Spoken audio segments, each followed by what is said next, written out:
tocar aí nosso coração, que se encontra em Romanos,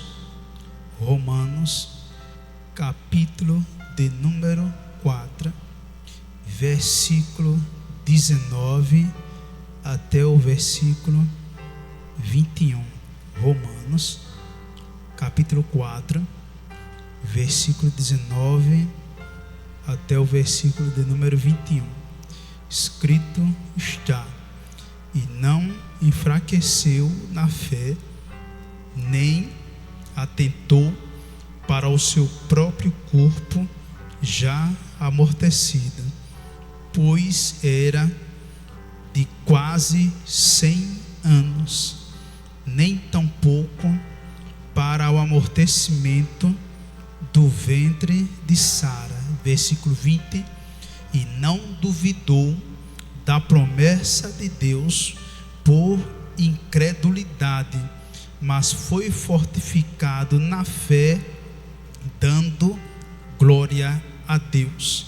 Versículo 21 e último: estando certíssimo de que o que ele tinha prometido também era poderoso para o fazer. Meus irmãos, estes versículos, os quais nós acabamos de ler na Epístola aos Romanos, recapitula tão somente a história do patriarca Abraão, que está no livro de Gênesis. Ora, Deus havia chamado a Abraão. Deus deu uma missão a Abraão, e uma das missões, da missão que Deus deu a Abraão, era tão somente confiar naquele que fez as promessas. Ora, Abraão, ele vivia na terra de Ur dos Caldeus, juntamente com a sua família, juntamente com o seu pai.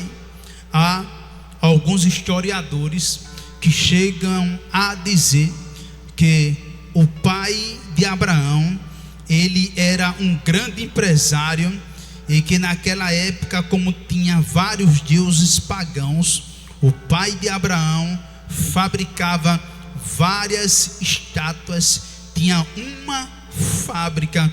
Ora, certamente Abraão vivia num berço de ouro, vivia em um conforto, haja vista que o seu pai fabricava estátuas.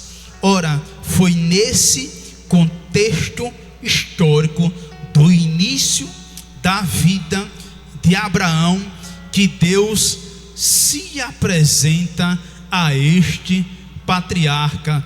Quando Deus chega até ali, Ur dos Caldeus, visita Abraão naquela terra pagã e diz: Abraão, Abraão, eu sou o Deus Todo-Poderoso. Sai da tua terra, do meio da tua parentela, e vai para uma terra que eu ainda vou te mostrar. E Abraão, quando viu aquelas palavras, Abraão agarrou aquelas palavras, firmou-se naquela promessa, e ele não duvidou.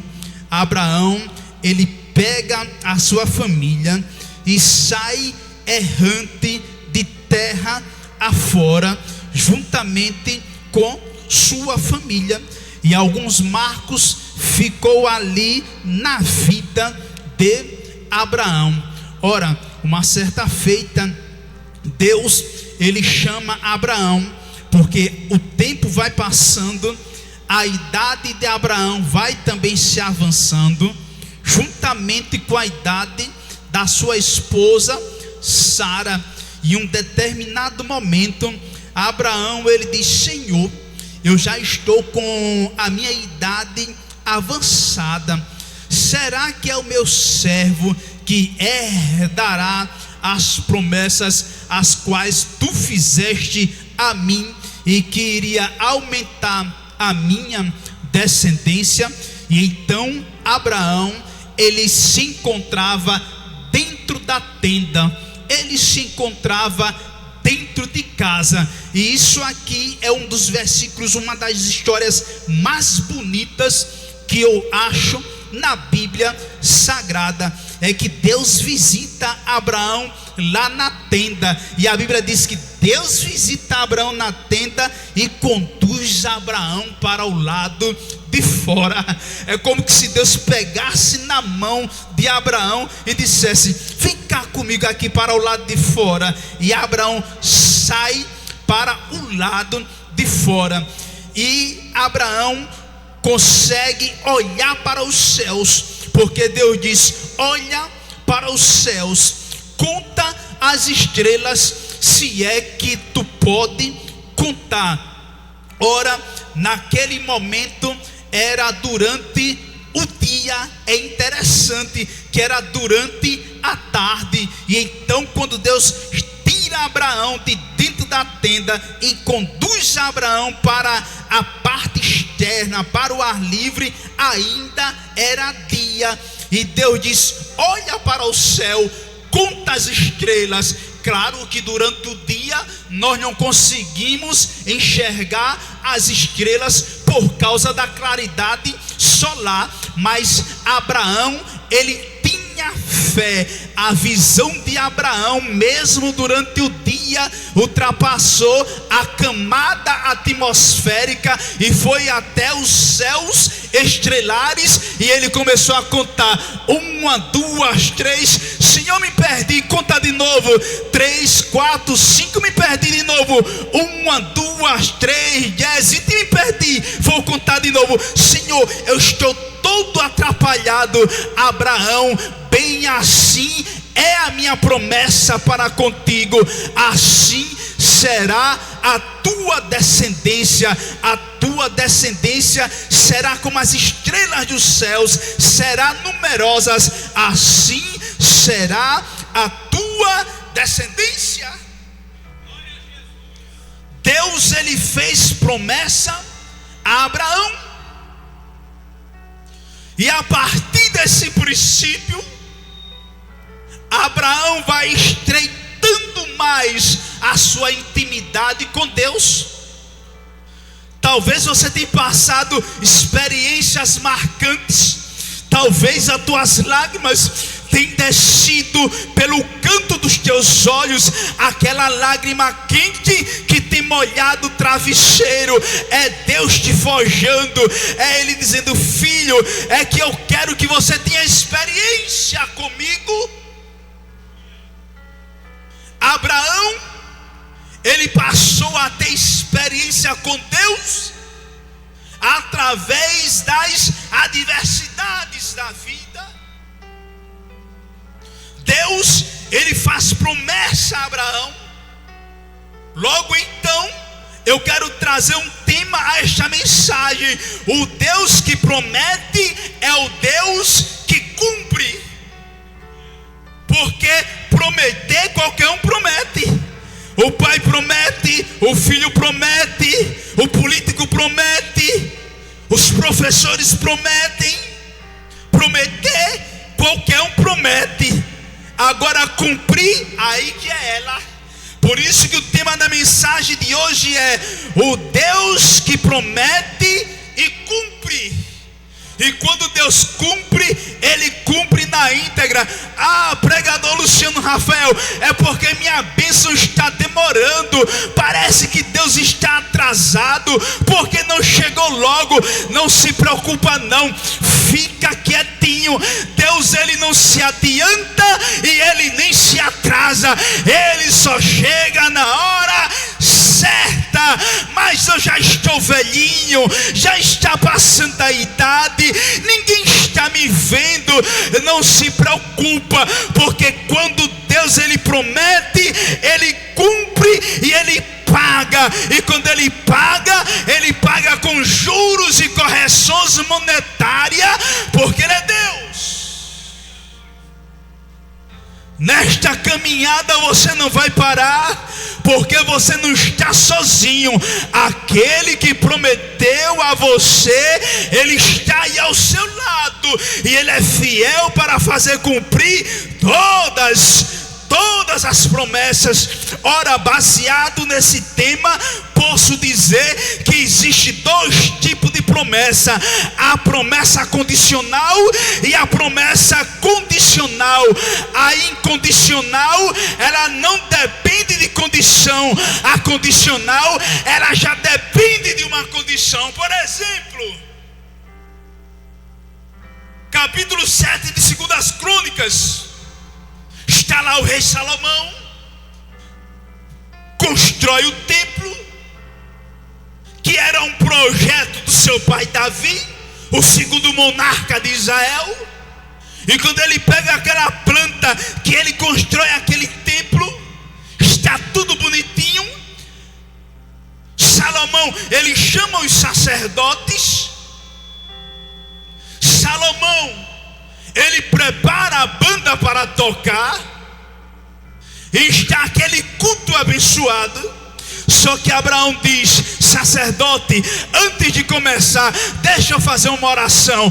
Ó Deus, se o teu povo que se chama pelo teu nome, ainda que o teu povo haja pecado, ainda que o teu povo tenha pecado, ainda que o teu povo se desvie dos teus caminhos, ainda que o teu povo caia, ainda que o teu povo tenha errado o caminho, ó Senhor, ainda que o teu povo esteja distante de Jerusalém, a cidade do grande rei, mas todos aqueles que erguerem a mão para o templo, ó Senhor, e clamar a ti, Senhor, ouve tu, Senhor dos céus, perdoa os seus pecados e sara a terra.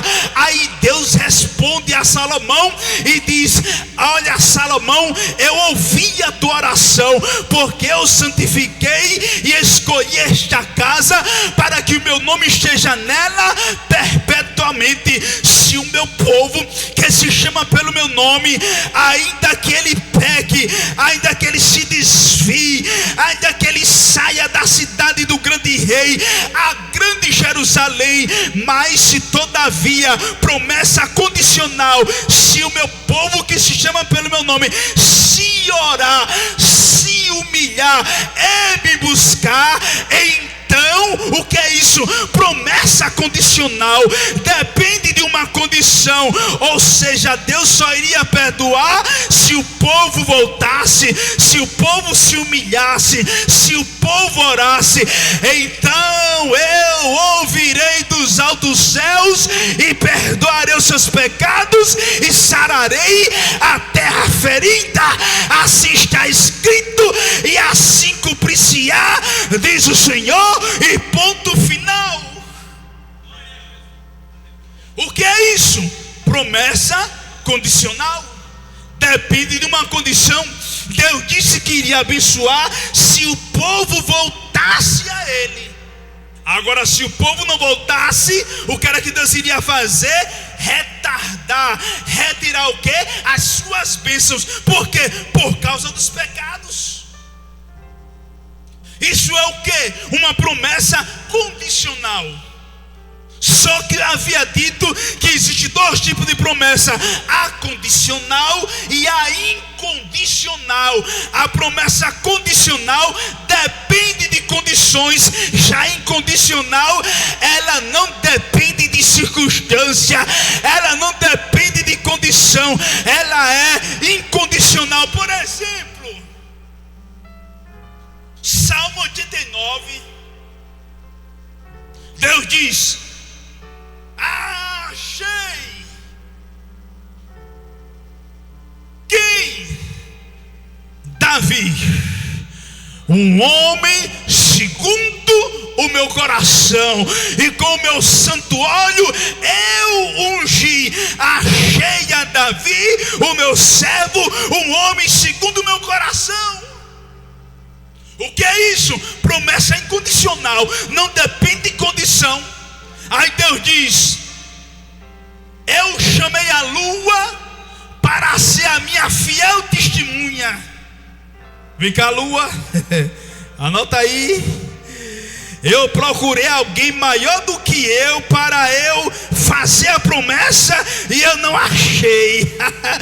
Procuro alguém maior do que eu, lua, para fazer esta promessa, para eu fazer um juramento e eu ninguém achei. E então eu juro por mim mesmo.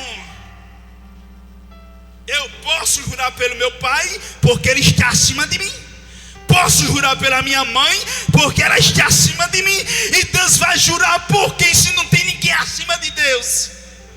Aí ele bate no peito e diz: como eu não achei ninguém para eu jurar, eu jurei com meu próprio nome.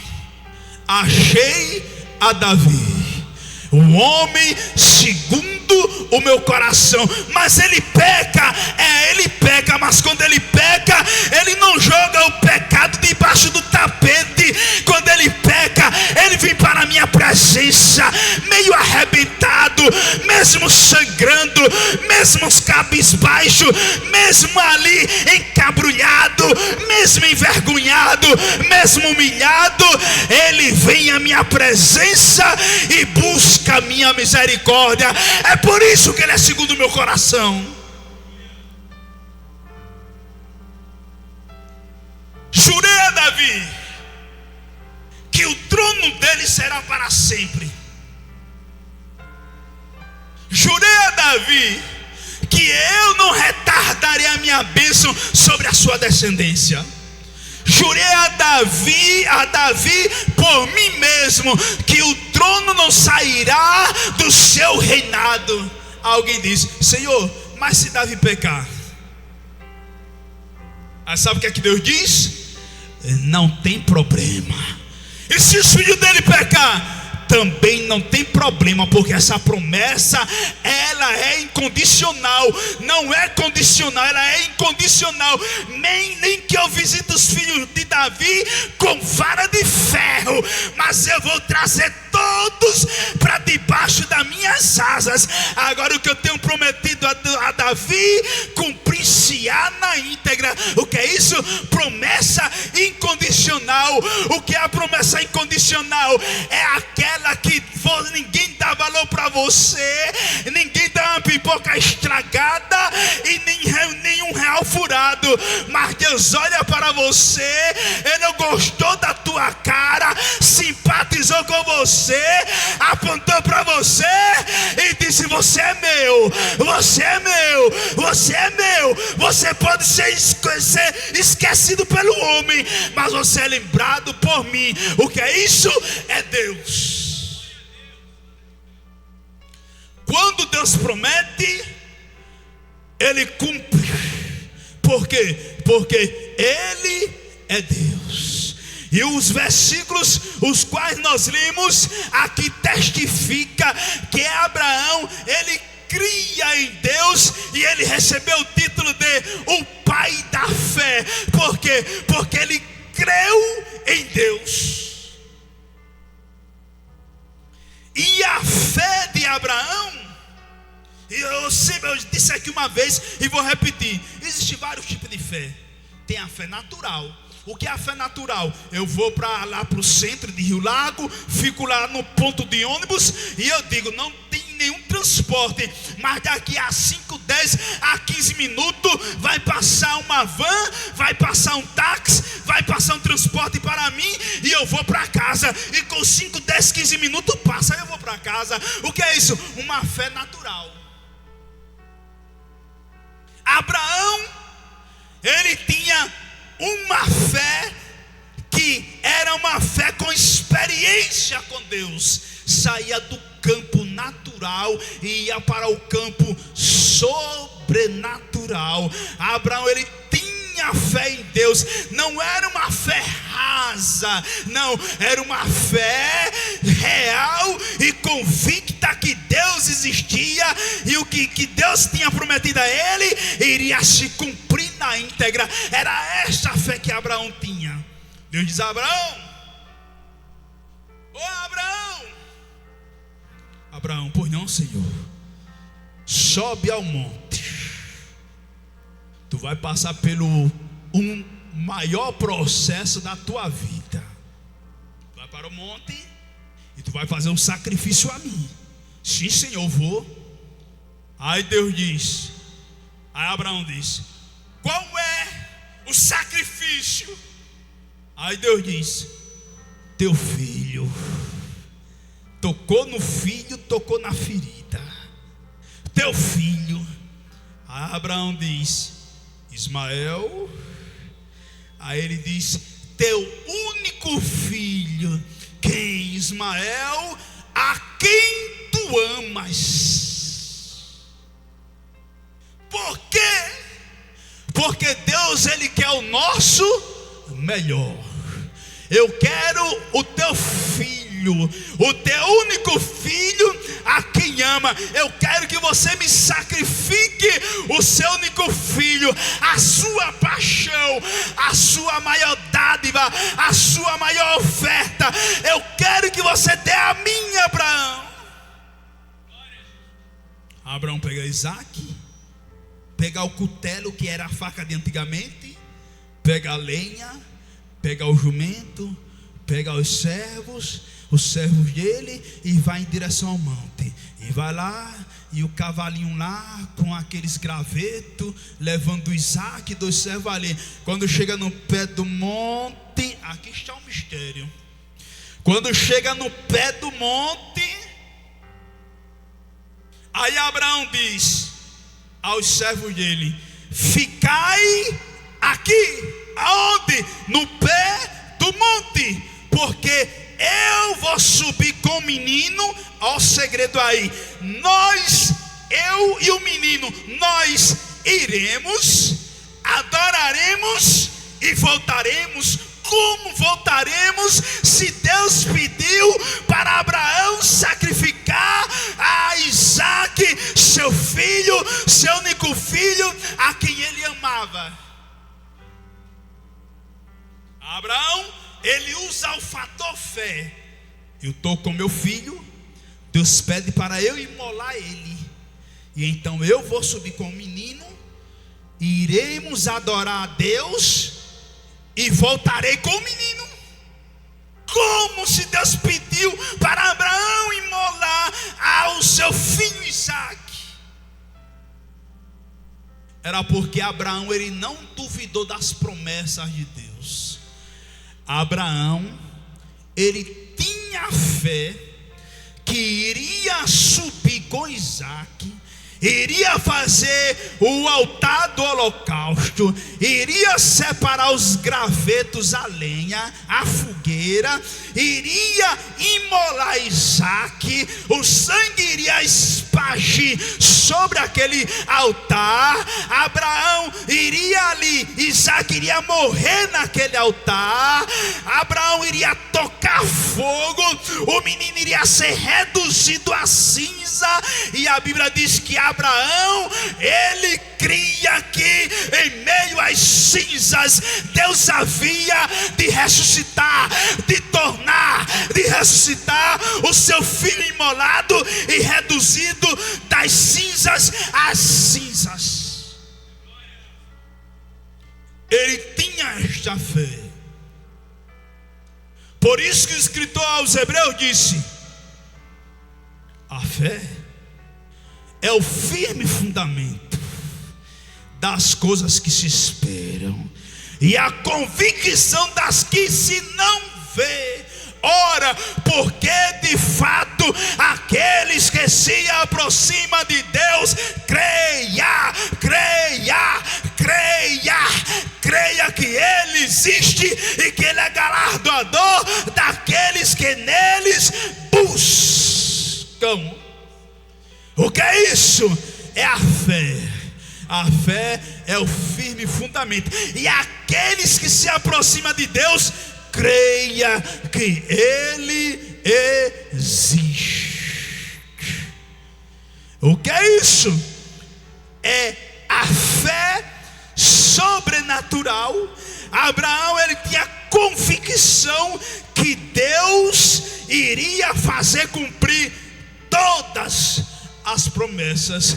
Abraão, ele não só cria nas promessas, ele cria no dono das promessas. Abraão, ele não só cria nas promessas as quais foram feitas a ele, mas não, ele cria no dono da promessa, porque maior do que as promessas é aquele que fez em tua vida. Fica na posição, não vai para a direita, não vai para a esquerda, fica na brecha, fica na brecha.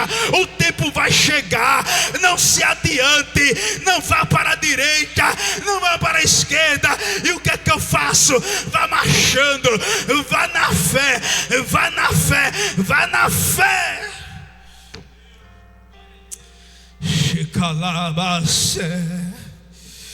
O que você está passando é o tempo de Deus, meu filho. Não se desanima, não se entristeça, porque Deus, Ele está te guardando, Ele está te protegendo, Ele só está te preservando. Aguarde o trabalhar de Deus, Ele é grande em tua vida. Não se preocupa, você é menina dos olhos de Deus, filho. Quem tocar em você encontrar-se-á brigando com o próprio Deus. Você é guardado por Deus, você tem promessa de Deus. Fica na posição, não saia da posição.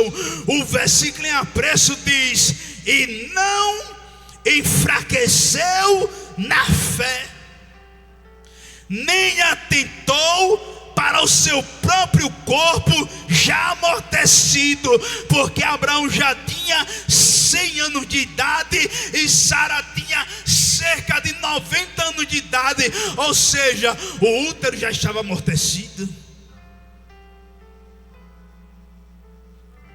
Pela ciência, é impossível uma mulher de 100 anos de idade, a partir dos 40, já a partir dos 30 anos, 40 anos, já é complicado uma gravidez? Pela medicina. De 30 anos acima já é meia complicada. Depois dos 40, mais ainda. Imagine Sara com 90 anos de idade. Útero já amortecido. Pela biologia, não tinha jeito. Pela ciência, não tinha jeito. Pela medicina, não tinha jeito. Mas Deus dá jeito aonde não tem jeito. Ele só chega na hora certa e Ele dá jeito aonde não tem jeito.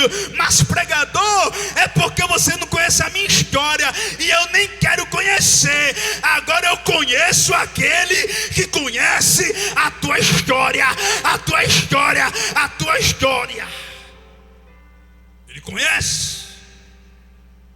Abraão com 100 anos de idade, Sara com 90 anos, nem tão pouco para o ventre amortecido de Sara, e não duvidou da promessa de Deus por incredulidade, mas foi fortificado na fé, fazendo o quê? Murmurando, falando de A e B, falando da vida do pastor, metendo o pau na igreja. Como foi que Abraão se fortaleceu? Dando glória. Abraão, as promessas de Deus não vai se cumprir porque você está velhinho. Glória a Deus. Você já está de cabelo branco. Glória a Deus. Deus não vai fazer cumprir as promessas. Glória a Deus. E Abraão se fortalecia. Estava cansadinho, estava velhinho, mas ele se fortalecia, dando glória a Deus, glória a Deus, glória a Deus, glória a Deus. Ele se fortalecia na fé, dando glória a Deus. Porque ele dava glória a Deus? Versículo de número 21 responde: porque ele estava o quê? Certo? Não, ele estava certíssimo de que o que ele tinha Deus prometido também era poderoso para fazer cumprir. Deus te prometeu, não para. Mas ouvi uma careta, e você tem alguma coisa a ver com a careta. Mas o irmãozinho da esquerda está me olhando troncho, e daí? Mas ninguém está me vendo, mas Deus está lhe vendo. Mas eu não brilho, não é para você brilhar. Quem brilha aqui é Jesus, a resplandecente estrela da manhã. É Ele que brilha na igreja, é Ele que brilha, é Ele que brilha. Escuta, o que Deus prometeu a você, Ele irá fazer cumprir na íntegra. Não se desanime. 3 marcos que ficou marcado, 3 fatos na vida de Abraão. Primeiro, sair da sua terra. Já pensou? Abraão estava ali na sua zona de conforto. Então o primeiro obstáculo foi o quê? Sair da sua terra. Segundo obstáculo foi a exigência que Deus fez a Abraão. Deus só fez uma única exigência. Qual era a exigência? Era confiar, acreditar, ter fé. E o terceiro fato, a ordem de sacrificar a Isaac. O que Deus tem para você, o milagre de Deus na tua vida, ele é inevitável. O que Deus prometeu a você, meu filho, cumprir-se-á na íntegra. Não desvie nem para a esquerda, nem para a direita. Permaneça a fé, permaneça na fé, permaneça na fé, permaneça na fé, porque foi Deus que te escolheu. Escuta, este deserto que você está passando não é para a tua morte, não. Esse deserto é apenas a escola do Senhor. É Deus dizendo: filho, é porque o caminho estreito você passa a aprender comigo. Por aí afora é diferente. Só prega prosperidade, só prega bênção. Não, a porta é estreita. Para receber as bênçãos tem que passar pela porta estreita. E muitas das vezes a porta estreita requer lágrimas. Eu fico olhando aí pela internet, quando eu vejo esses programas que passam por aí, alguns pregadores que brincam com a palavra de Deus e faz a plateia toda rir e cai na gargalhada. Não, meu filho, o ministério de Deus, ele é seguido com lágrimas, é seguido com lutas, é seguido muitas das vezes com espinho, é pisando pelo espinho. O caminho é estreito, o caminho é estreito, mas ele vai te dando graça, ele vai te dando graça. Não é para você parar, é para você continuar, é para você continuar. Finalizando a primeira mensagem, eu quero lançar o primeiro convite. Tem alguém que quer aceitar Jesus? Você, filho, que se encontra afastado, se encontra distanciado dos caminhos do Senhor, e hoje você quer voltar, você quer dizer: hoje eu quero aceitar a Jesus. Mas aceitar Jesus não é mudar simplesmente de religião, porque a religião em si não tem poder de salvar ninguém. Quem salva é a palavra é Jesus, o verbo é Jesus, só Ele tem poder de salvar a tua vida. E nesta manhã, você quer aceitar Jesus? Ter mudança de vida, ter experiência com Deus?